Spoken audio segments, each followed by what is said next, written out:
Agora 9h07, vamos para o Salão Verde conversar com a Carol Nogueira. Carol, bom dia. Então essa leitura do relatório acabou tendo um forte impacto, não só ontem, na votação de ontem no plenário, mas para as próximas votações, né, relacionadas a medidas provisórias. Pois é, Vera, e o presidente Rodrigo Maia, na saída do plenário, continuou falando sobre isso, se queixando então dessa retirada de quórum aí da base governista para a votação da medida provisória 784. Ele falou um pouco mais sobre o próprio processo de negociação dessa medida provisória, disse que passou a semana conversando com o presidente do Banco Central, que essa medida provisória atendia aí acordos firmados internacionalmente no G20 e que pode impactar, inclusive, a orientação aí de risco econômico do Brasil. Voltou a se queixar e falou, então, reafirmou isso, como você mesmo disse, que não pretende mais colocar em votação medidas provisórias que não atendam aí estritamente a essas exigências constitucionais. Vamos dar uma olhada no que ele falou. O governo derrubou a medida provisória, que ele disse que era relevante e urgente. Eu acho que não é a conduta correta para tratar a Câmara de Deputados. Está cheia de medidas provisórias, trancando a nossa pauta, atrapalhando a nossa pauta, e na hora que vem uma matéria que tem uma, não sei se era urgente, mas tem uma relevância. O presidente do Banco Central trabalhou na semana passada e a semana inteira, tive um café da manhã com ele, organizamos a votação e na última hora o governo entende que não precisa mais votar. Eu acho que não é uma sinalização correta você fazer isso num tema tão sensível quando trata do Banco Central e da CVM. Acho que o governo cometeu um erro de pedir aos seus deputados, aos deputados da base, que não estivessem no plenário na tarde de hoje. Eu tenho que registrar isso, porque a minha posição como presidente da casa é defender a Câmara. E as medidas provisórias, por definição, elas enfraquecem a Câmara dos Deputados. E quando você enfraquece a Câmara e no momento seguinte você abre mão de uma medida tão importante como essa, esse debate importante dessa medida provisória, você está duplamente, né, enfraquecendo o poder legislativo.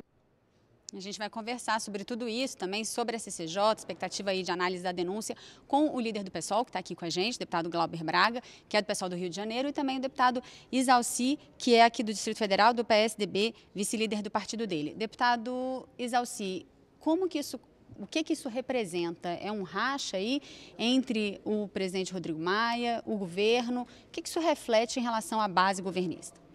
Eu não vejo.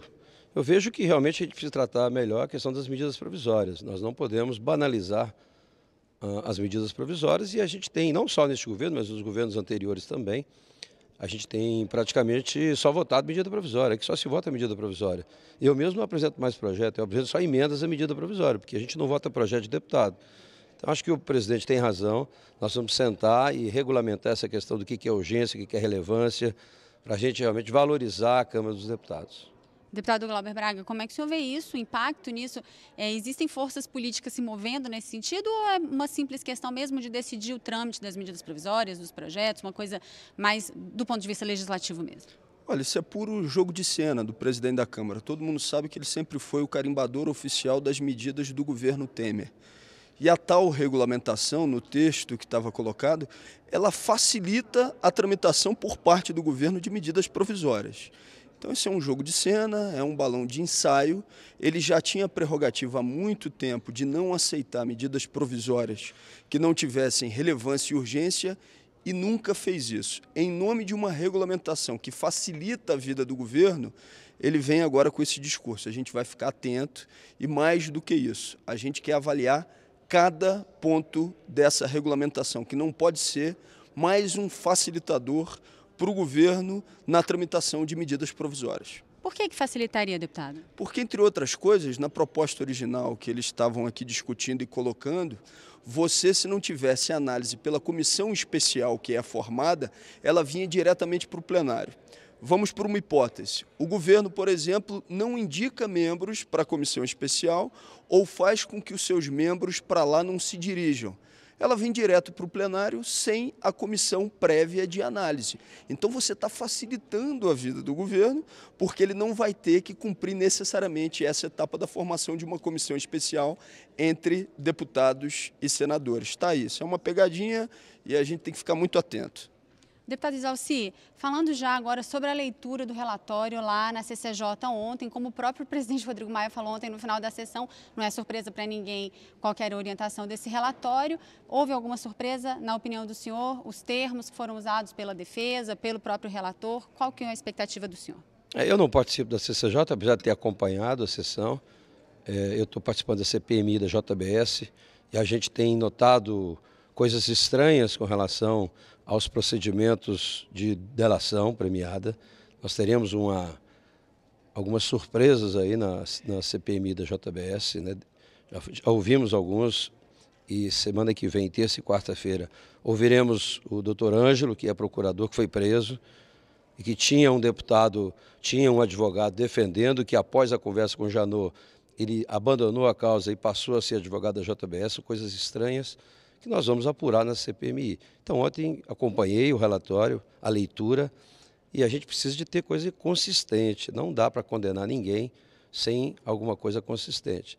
Mas essa discussão vai ser debatida ainda, né? Agora vem a fase da discussão e depois vem para o plenário, né? Eu vejo que não há muita surpresa, não. Deputado Glauber, a CPI, o assunto da CPI de alguma maneira se mistura aí com a denúncia, os temas de investigação são mais ou menos correlatos. Qual que é a expectativa do senhor? Vamos falar primeiro lá da CCJ. Como é que o senhor avaliou essa apresentação do relatório ontem? O que o senhor acha que deve acontecer? Alguma surpresa no caminho? Olha, em relação à CCJ ontem, nenhuma surpresa. O deputado do PSDB apresentou um relatório de blindagem do senhor Michel Temer e dos seus ministros. O que tem que acontecer é a ampliação da pressão popular, do acompanhamento sobre o voto de cada parlamentar. Essa é a admissibilidade política que tem que ser feita pela Câmara dos Deputados. Quem vai fazer a avaliação jurídica e depois o julgamento do presidente da República é o Judiciário, é o Supremo Tribunal Federal. Agora, é impossível que a Câmara dos Deputados volte as costas para o conjunto da população brasileira, que quer o afastamento imediato do senhor Michel Temer, de um governo que não tem legitimidade para a apresentação desse programa. O governo não teve, para a aplicação das medidas que quer colocar em prática, o voto popular. E aqui eu não estou falando da pessoa do senhor Michel Temer, eu estou falando do programa que está sendo implementado.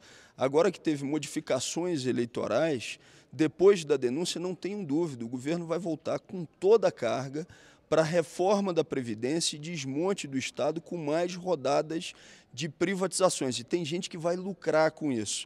Então, imediatamente, a gente precisa retirar o senhor Michel Temer e garantir que o povo brasileiro possa se manifestar através do voto, para que o programa a ser implementado no Brasil tenha o crivo das urnas. Fora disso, você tem uma interrupção que é antidemocrática de um programa que tenha sido escolhido pelas urnas.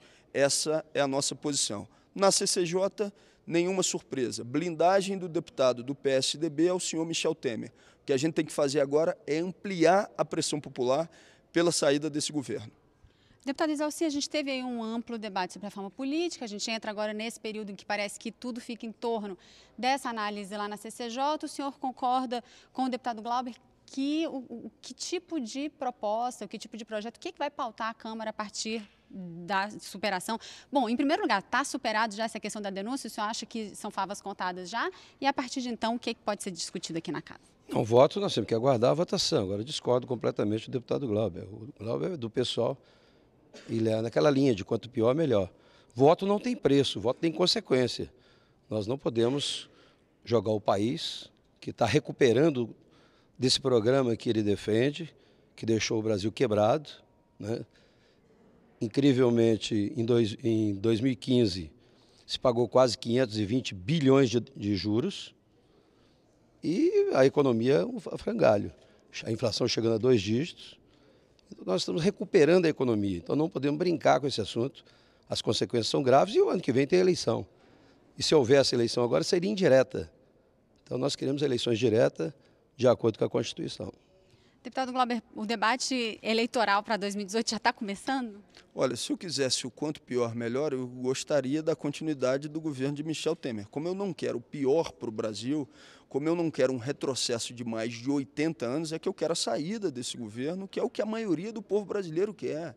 O deputado Exalci não pode esquecer que o governo de Michel Temer só tem 3% de aprovação popular. Isso é margem de erro.